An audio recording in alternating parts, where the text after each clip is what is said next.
Mindful Declutterers. I'm so very excited. It's finally here. We're going to be talking with Kate Hufnagel. Here we go. Yay! Yay! It's all working. All right, so this is Kate Hufnagel, aka the Digital Wrangler. And she and I have been stalking each other on social media for a bit now because we're both fascinated with this really incredibly important topic, which is how will your loved ones have your important information if something happens to you or when you inevitably leave this world? And we're not trying to be, scary, but we're all going to go at some point. And we want that to be as easy as possible for our loved ones. And that is totally Kate's jam. And she leads group courses on this. And I'll show you how to follow her on social once we're done. So if you have any questions, post them in the group. And I want to give you just a little bit about what we're going to talk about. We're going to talk about what do people need to know about your passwords? Why is it important for your loved ones to know about your passwords? That may seem obvious, but Kate's going to make it even more clear. And how to do it. And then these are just two of the many benefits, but the two are you can actually save money by being in the know, and Kate will share how. And the main thing is you're gonna have peace of mind. You can go to bed at night knowing that no matter what happens, your loved ones will know what to do. So take it away, Kate. What do people need to know about passwords? Well, first of all, Pam, yes, we've been stalking each other on social, but we did meet in September at that workshop, right? Yeah. And I'm down in more of the southern part of Colorado. So thank you so much for inviting me on today to talk to your group about passwords. So there's a lot to know about passwords. What I would like to do is just kind of boil it down. My brain works really great in threes, right? So as much as we are now living in this world where it's very, hip and cool to be sustainable and, recycle things in our lives, when it comes to passwords, you do not want to recycle them, right? We want to be using unique and strong passwords. So unique passwords. We also want them to be strong and complex, meaning try to use some special characters, a mix of uppercase and lowercase. Try and make them really robust so that it makes it more challenging for hackers to guess what those passwords are. And then the third tip about passwords is try and make them long. I have been coaching my clients to make them at least 14 characters long. Some are now even preferring 14, 16, 18, even 20 characters long. There is a tool out there from security.org where you can go and actually kind of test, so to speak, the strength of your password, and it will tell you how long it will take for hackers and or computer programs to crack it. So that's a really great third-party way to evaluate the strength of your passwords. So it's super important. And those three tips again are make them long, make them strong, aka complex, and do not recycle them. So those are my three tips when it comes to passwords. Perfect. I was just making some notes. Why is it important for your loved ones to know about your passwords? What could happen if they don't? Yeah, so this is a great question, Pam, and it's not something that what I have found people are not necessarily giving thought to. So there's this new thing out there, or this new label called a digital afterlife, right? And in our modern age today, when the inevitable does happen, right? I am leaving a digital footprint. I have over 400 passwords. I have over 100 for my business. And if I am not leaving information behind for my loved ones, then the unfortunate reality is, how are they even going to know, for instance, that I subscribe to Netflix or to Paramount Plus, because I'm like totally all about Yellowstone right now? Because those companies are no longer sending us a paper bill in the mail, right? Everything is digital, even our Amazon Prime membership. It is all digital. And so unless we are leaving all of these details behind for our loved ones, they're not going to know what digital accounts we have. And I'll tell a story about Facebook, which is actually pretty appropriate since we're doing a Facebook Live. Back in the fall, I was speaking to a group of small business owners, and I spent several minutes actually talking about Facebook. And there was a woman in the audience who raised her hand and said that she wanted to share a story. And she was visibly upset. And she went on to tell all of us that actually now it would be 7 years ago, her husband passed away. And it unfortunately wasn't a surprise. He had been battling a long illness. But 7 years ago, this concept of a digital afterlife didn't exist. She didn't have the password to her husband's Facebook account. Well, 2 years ago, that account was hacked. And she discovered that it was hacked because the hackers were sending her Facebook messages from her now deceased husband's account. And she was just saying that that emotional trauma, the psychological impact was devastating. So here it was, 4 or 5 years after his passing, and all of a sudden this account that she had no ability to get access to and ultimately then shut it down was just lying dormant out there. And so this story to me is a very powerful story about why it is important for loved ones to know our passwords. And then, of course, in order for them to know the passwords, they need to know what online accounts we have. And unfortunately, because we may have created some of these accounts years ago before we were using strong passwords, Yeah. and we might be recycling them, right? If the bad guys can get into one account, they're going to try that password on other popular accounts, right? Shortly before Christmas, I want to say 23andMe, that DNA website actually was compromised. And it actually was not compromised because their systems were hacked. It was compromised because hackers were trying passwords that worked on other sites on 23andMe. Yeah. Right? Yeah. And even the Wall Street Journal wrote an article about how that so-called hack, because it wasn't really a hack, Yeah. Yeah. is basically like a wake-up call. Like, Yeah. we need to stop recycling our passwords because this is what happens. Yeah. So Yeah. the emotional impact of a hacker getting into a loved one's account is a real thing. And then on the flip side, Pam, we have the emotional toll and the frustration, and quite frankly, the potential cost, financial cost, that loved ones are paying to seek access to a loved one's online account. I attended a webinar not too long ago that a bunch of litigation attorneys and trust companies attended, and they're saying that on average it costs a loved one $10,000 to pursue legal access for one online account. $10,000.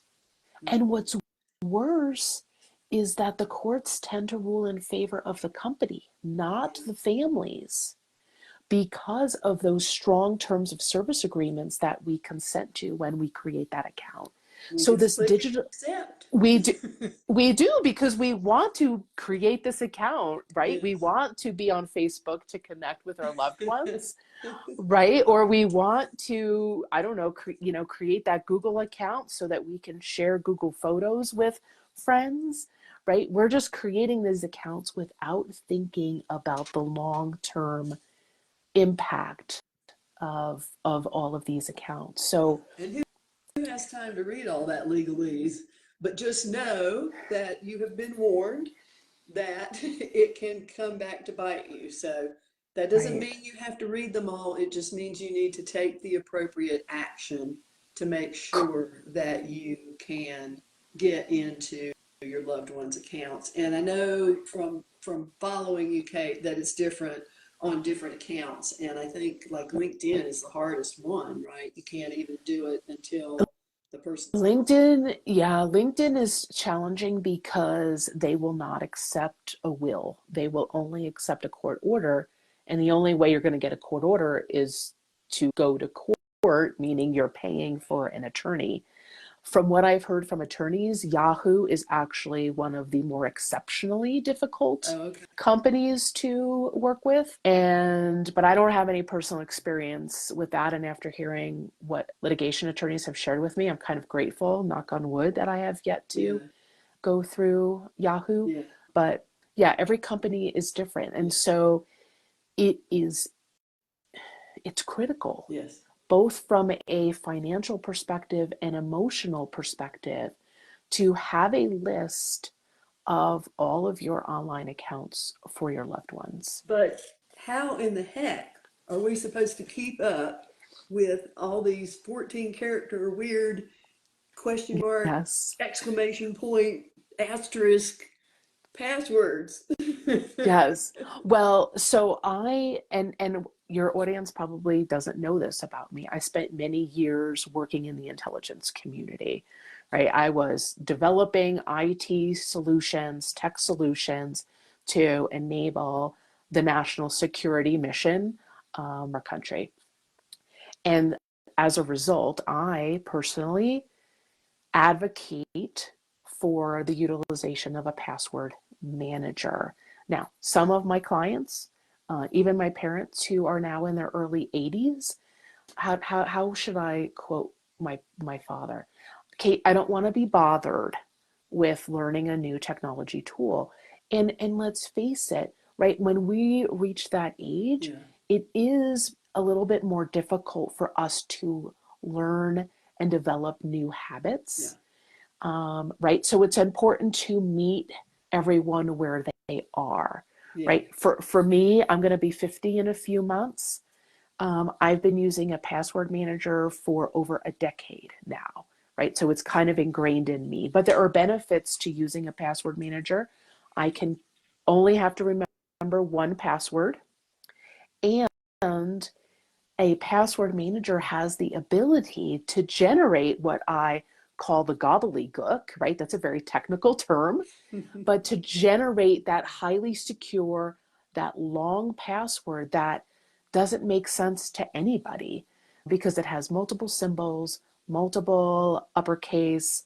And so that's what I love about password managers, because they can take all of that off of our mental load, Yeah. where we just have to remember that simply that one password to actually get into a password Well, manager. I want to say something about that because on Kate's website, which is thedigitalwrangler.com, um, she has some recommendations for password managers. She is not an affiliate with these folks. She's just telling you what she thinks. And she also offers a service. You have a password assessment service of some sort, or how to figure out your password manager. I do. I have a consultation call. And so you can come and we can talk for 30 minutes. I can learn what your habits Yeah. are, what kinds of devices you use, because some password managers work better on, say, like a Dell or a PC, say, compared to an Apple, and vice versa. I have worked with clients who have been using, say, one specific password manager. Maybe that password manager has had some security issues, or maybe someone in their family is using a different password, and so manager, and so they want to move their data to a different password manager. I help people with that as well. Yeah. And then for people who are just starting from scratch, I help them along that whole entire Yeah. journey. Yeah. Perfect. Perfect. Perfect. And so let's see, well, we talked about the benefit, I may have talked about the benefit of being able to sleep well at night, because that's a big Yes. one for me. Mhm. However, why would people be able to save money if they know their loved ones' password managers? Well, like I just talked about, Pam, right? If they are, say, if they don't have access to, say, a loved one's email, right? They're gonna need that. Yeah, And so it saves money, because if they have the password to that email account, then they don't have to pursue legal action, yeah, right? So to me, that's very black and white. And like you, Pam, I am like, this is a very passionate topic for yeah, me. I have had two medical emergencies in my life, one of which required me to be taken away in an ambulance. And life happens. yes, And that's the unfortunate part, right? When we are living in this high-tech world where we can pay bills from our phone or do a Facebook Live from our yeah, phone, we are like, wow, tech makes everything so easy. And it does when we are alive and capable, yes, right? But if I'm laid up in the hospital in a coma for a week, even if there's a happy ending there, but my loved ones may need to get into my phone, get into my email, pay or get into some sort of online yeah, account, right? I want to make it easy for them, because they're going to be stressed out, yeah.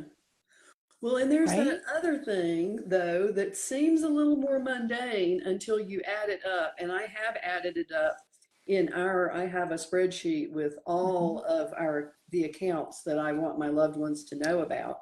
Right? And that includes Netflix, Paramount Plus, Prime. Yep. All I of mean, them. those are not incredibly expensive accounts, but do you want to be paying them for your, father in Alabama who is no longer with us? You Right. know, so that's another way that you can save money and just frustration. Yes. Um, and this is not something that we talked about talking about, but it's very important. And so I just want to say it here. I know I've covered it in one of my other videos, Mm-hmm. and that is that if when a loved one passes, do not cancel their mobile phone right away. You Oh, can don't. cancel everything else, but as far as I know, but you can definitely cancel Netflix if you want to. But you're going to need that phone to verify, how you get those Yep. um, The texts ver sometimes. So yes, that the was an eye identity. opener for me. Just hold on to that mobile phone until everything is settled. It's definitely worth paying the monthly fee. A- Now, I Absolutely. don't I've think had we have, I'm gonna look over here and see if anybody has posted any questions. It doesn't look like it. I don't see any. Yeah, let me look back at our notes and just see if there's anything else I want to make sure that we cover. Oh, yeah, Well, I want to talk who, about. what about your person? Oh, okay, yeah. So your person. So that's just a phrase that I made up, Pam, right? Because if we think about our estate, our afterlife, right, when we're not around, I came up with this phrase to be as inclusive as possible. So, for instance, someone's legal documents could spell out that, their spouse is their executor.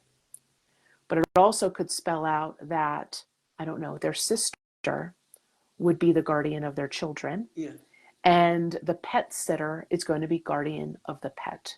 yeah, So in that example, you have three different people who are going to be responsible for fulfilling, let's say, my wishes, right?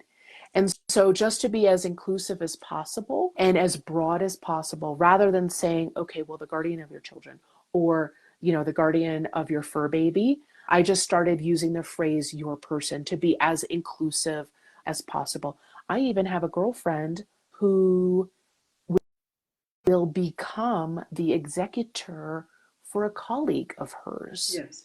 So, right? There's no family relationship Yeah. there. It just turns out her colleague doesn't have any family and has a friendship with my girlfriend. And it's just like, okay, I want you to, serve in this role for me. So I just kind of came up with that phrase, your person, to, like I said, just be as inclusive as possible. And we talked about a password manager, but there's other ways that you can keep track of your Yeah. passwords for your loved ones, right? And I think we talked before we hopped on this live, right? Some people choose to just have a file on their computer. Yeah. And then some people, like my parents, carry around a little repurposed address book that they use to handwrite all of their passwords down, right? And then that third option being the password manager that we've talked about. Yeah. So just because I am advocating for a password manager doesn't necessarily mean that that is going to be the best solution for any and all individuals, right? It's important to consider, right, what is their lifestyle? How comfortable are they using technology, and meeting them, where they are. Yeah.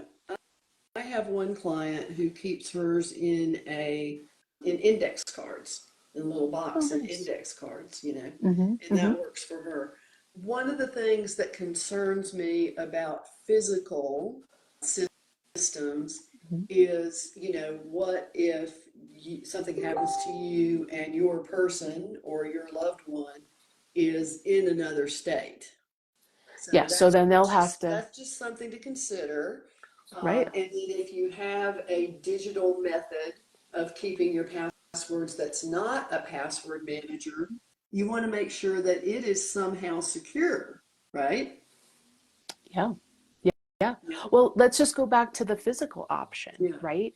If you've got loved ones who live in another state, then it's important for them to know, where are you keeping that box of index cards? Where are you keeping your address book? So Yeah. yes, they will have to travel to your home Yeah. to get whatever physical system you're using. Yeah. But if they don't know to look for that Yeah. box or that repurposed address Yeah. book, right, then it's not going to benefit them, right? So if you are utilizing a system like that, then please let your loved ones know where they can find that box or that book, Yeah. right? The other consideration is, especially here living in Colorado, where, you know, I hate to say it, but occasionally we have to evacuate, right? Whether it's, primarily usually for a fire. But what if you're on vacation, or what if you're just, visiting a friend 15 minutes away and you can't get home, Yeah.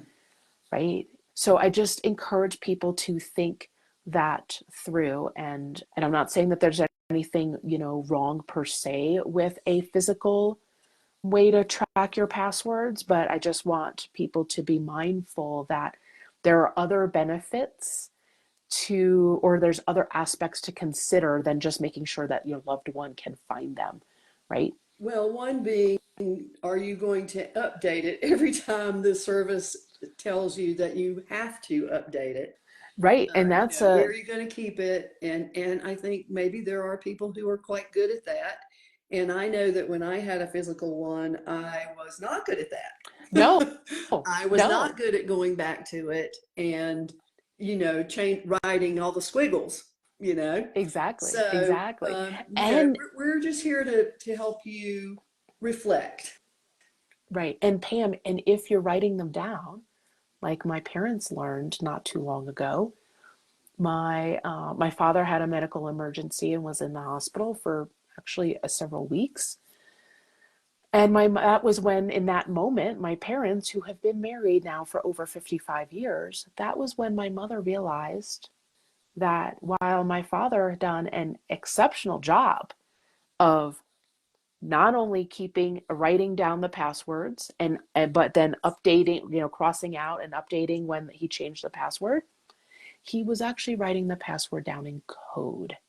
And that's not helpful to anybody. Yes. Right? It was It's very not. secure, though. It was highly secure. Yes. And I gave him a high five for that. And I think he also wanted a fist bump too. And I think we did a little dance. But what he learned in that moment was that he can keep writing them in code, right? Because if he's carrying the book around and he's at King Soopers and it falls out of his pocket, right? At least they're written down in code, right? But in that lesson, it's important then for, his wife and his kids to know what that code is, so that we can crack the password. Well, I think we've hit our high points here, and we will, obviously the video will be here in the Declutter Your Life for Your Spirit Facebook group. I will put it in the guides. I'll put it in the Organizing for the Unexpected guide, because that's what we're talking about here. And I'm just so thrilled and so grateful, Kate, that we were able to do this together, because it's just, I love your tips. And I would encourage all of you to check out her website, which again is thedigitalwrangler.com. And also I'll post her Facebook page, and Kate is also active on LinkedIn, which is where I like to communicate and follow her. So if you have any questions, just feel free to post them here in the Facebook group. And Kate is a member, and so one of us will try to get you an answer. Yeah, and if you come to my website, thedigitalwrangler.com, I have a free ebook that you can get, and that will then result in you receiving emails from me every other week. I'm not going to clutter up your inbox, but those emails have tips relating to how to be prepared for the inevitable, or heaven forbid, the unexpected. Yeah. And so however you want to consume the cakeness, you will have options. I love Just that, go to Pam. thedigitalwrangler.com. Thank you so much, Pam. This has been a Blessings. pleasure. Blessings. Bye bye. Bye-bye.